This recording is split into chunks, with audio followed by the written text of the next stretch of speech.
Good morning students. This is chapter 12 of science. विद्युत आवेश।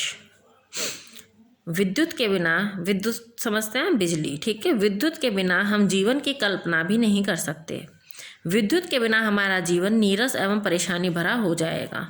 हमारे देश में अत्यधिक विद्युत का उत्पादन होता है, फिर भी इसके अत्यधिक उपयोग के कारण सदैव इसकी कमी ही रहती है। बल्ब, ट्यूबलाइट, कूलर, पंखे, टेलीविज़न, कंप्यूटर आदि को कार्य करने के लिए विद्युत आवेश की आवश्यकता होती है। आवेशित तथा अनावेशित वस्तुएं। कभी कभी आपको अपने पॉलिएस्टर आदि के वस्त्र उतारते समय खड़खड़ाहट की सी ध्वनि सुनाई देती है तथा अंधेरे कमरे में ऐसा करने पर प्रकाश की चमक भी दिखाई देती है। ऐसा स्थिर विद्युत के कारण होता है। इसी प्रकार प्लास्टिक के कंघे से अपने सूखे बाल संवारते समय आपको चट चट की आवाज़ सुनाई देती है। इस प्रकार की घटना को यूनान के एक व्यक्ति थेल्स ने सर्वप्रथम देखा। उसने प्लास्टिक के कंघे के बदले अंबर नामक पदार्थ का प्रयोग किया था। थेल्स ने देखा कि रेशमी कपड़े से रगड़ने के बाद अंबर छोटे छोटे पंखों को अपनी ओर आकर्षित कर लेता है। यूनानी भाषा में इलेक्ट्रॉन का अर्थ अंबर होता है।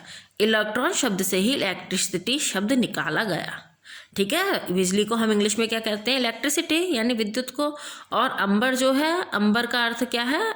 इलेक्ट्रॉन का अर्थ है अंबर, ठीक है। आवेश की प्रकृति।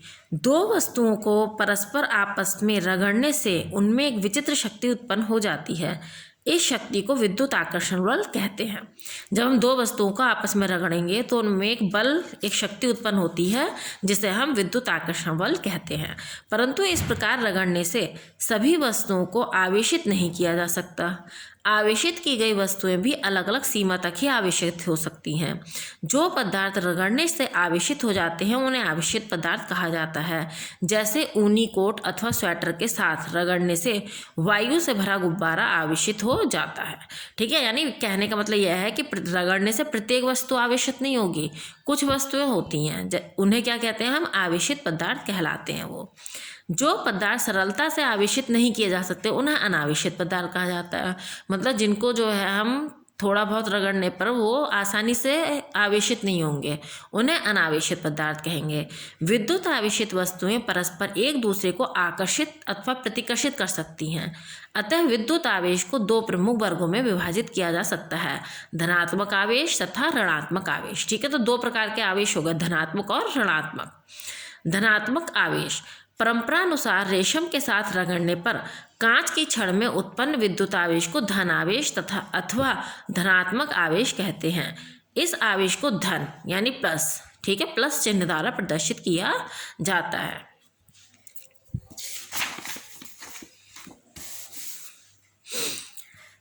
सेकंड आता है ऋणात्मक आवेश।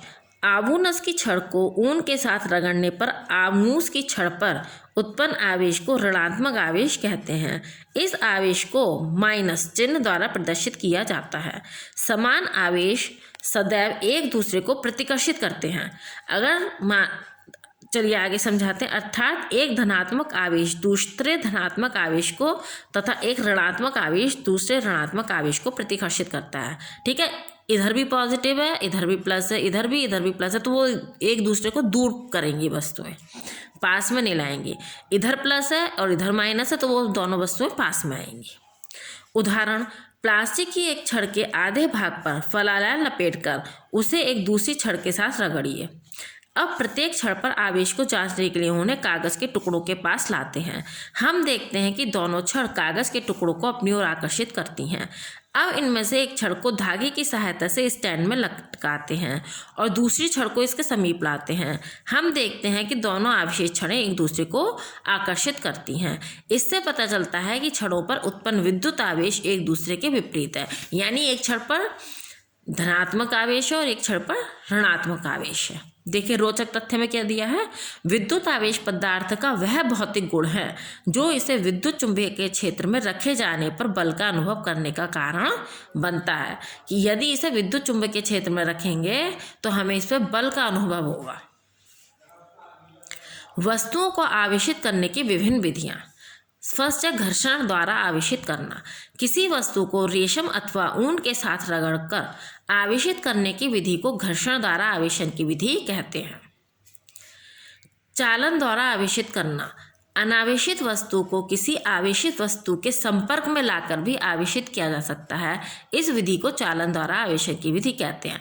मतलब एक अनावेशित वस्तु है, अगर उसको हम आवेशित वस्तु के संपर्क में लाएंगे तो अभी हम उसको आवेशित कर सकते हैं। थर्ड आता है प्रेरण द्वारा वस्तुओं को आवेशित करने की विधि। वस्तुओं को आवेशित करने की एक अन्य विधि में घर्षण अथवा चालन में से किसी का भी प्रयोग नहीं होता। इस विधि में वस्तु को आवेशित करने के लिए किसी अन्य आवेशित वस्तु के समीप लाया जाता है, लेकिन दोनों को स्पर्श नहीं होने दिया जाता। इस विधि को प्रेरण अथवा विद्युत चुंबकीय प्रेरण विधि कहते हैं। परमाणु में विद्युत आवेश। पदार्थ का निर्माण परमाणुओं से होता है। प्रत्येक परमाणु के प्रोटॉन तथा इलेक्ट्रॉन में आवेश होता है। प्रत्येक परमाणु में प्रोटॉन धनावेश तथा इलेक्ट्रॉन ऋणावेश होते हैं। यह संख्या में एक दूसरे के समान होते हैं। ठीक है। पदार्थ क्या है, कोई भी पदार्थ है वो परमाणुओं से मिलकर बना होता है। परमाणु में क्या होते हैं, प्रोटॉन और न्यूट्रॉन, इलेक्ट्रॉन होते हैं। और प्रोटॉन और इलेक्ट्रॉनों में क्या होता है, प्रोटॉन तो धनावेश होता है, इलेक्ट्रॉन पर ऋणावेश होता है, और इन दोनों की संख्या समान होती है। इस प्रकार दोनों विपरीत प्रकार के आवेशित कण एक दूसरे के प्रभाव को नष्ट कर देते हैं।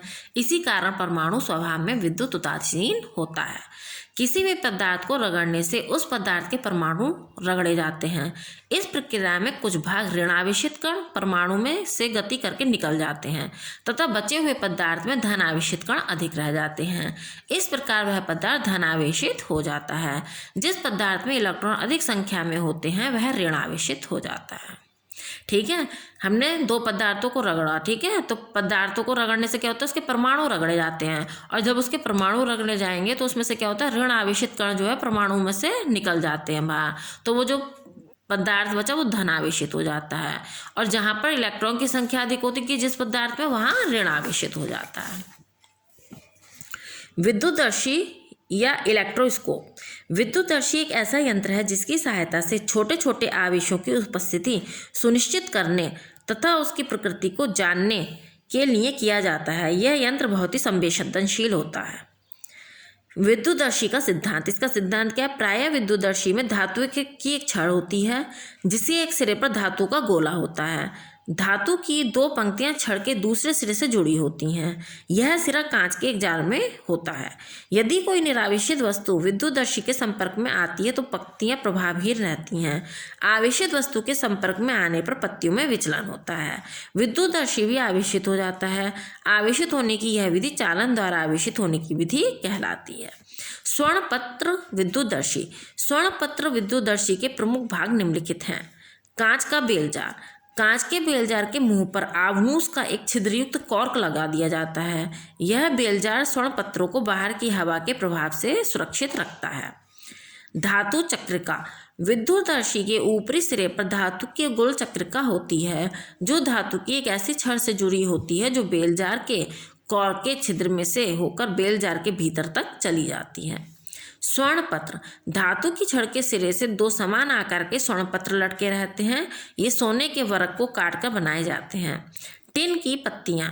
बेलजार की भीतरी सतह पर स्वर्ण पत्रों की ऊंचाई से लेकर नीचे तक टिन की दो पत्तियां चिपकी रहती हैं। लकड़ी का आधार। विद्युतदर्शी का आधार लकड़ी का बना होता है तथा यह भी टिन की पत्ती से ढका होता है। टिन की पत्तियां स्वर्ण पत्रों को अधिक अपसरण के कारण टूटने से बचाती हैं। विद्युतदर्शी की कार्यप्रणाली। किसी आवेशित वस्तु को विद्युतदर्शी के ऊपरी सिरे पर स्थित धातु चक्रिका के साथ संलग्न करने से आवेश चालन द्वारा स्वर्णपत्रों तक पहुंच जाता है। दोनों स्वर्णपत्रों पर समान आवेश पड़ने के कारण वे अपसारित होकर खुल जाते हैं। स्वर्णपत्रों का अपसरण आवेश की मात्रा पर निर्भर करता है। विद्युतदर्शी पर अधिक आवेश होने से स्वर्णपत्र अधिक अपसारित हो जाते हैं। अब विद्युतदर्शी के उपयोग क्या हैं? विद्युतदर्शी के उपयोग निम्नलिखित हैं। विद्युतदर्शी का उपयोग वस्तु के आवेश की जांच करने के लिए किया जाता है। इसका उपयोग वस्तु पर विद्यमान आवेश का प्रकार जानने के लिए भी किया जाता है। इसका उपयोग यह जानने के लिए भी किया जाता है कि कोई वस्तु विद्युत चालक है अथवा विद्युत रोधी। आवेशों का प्रभाव। यदि तो विद्युतदर्शियों की धातु चक्रिकाओं को परस्पर एक तांबे अथवा एल्यूमिनियम के तार द्वारा जोड़ दिया जाए तो आवेश का प्रवाह एक विद्युतदर्शी से दूसरे विद्युतदर्शी की ओर होने लगता है।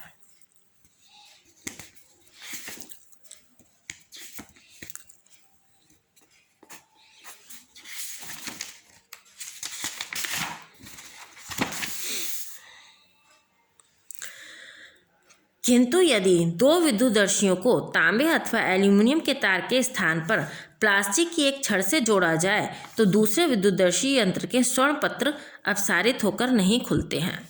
इसके आगे की रीडिंग बेटा अगली वीडियो में भेजेंगे हम।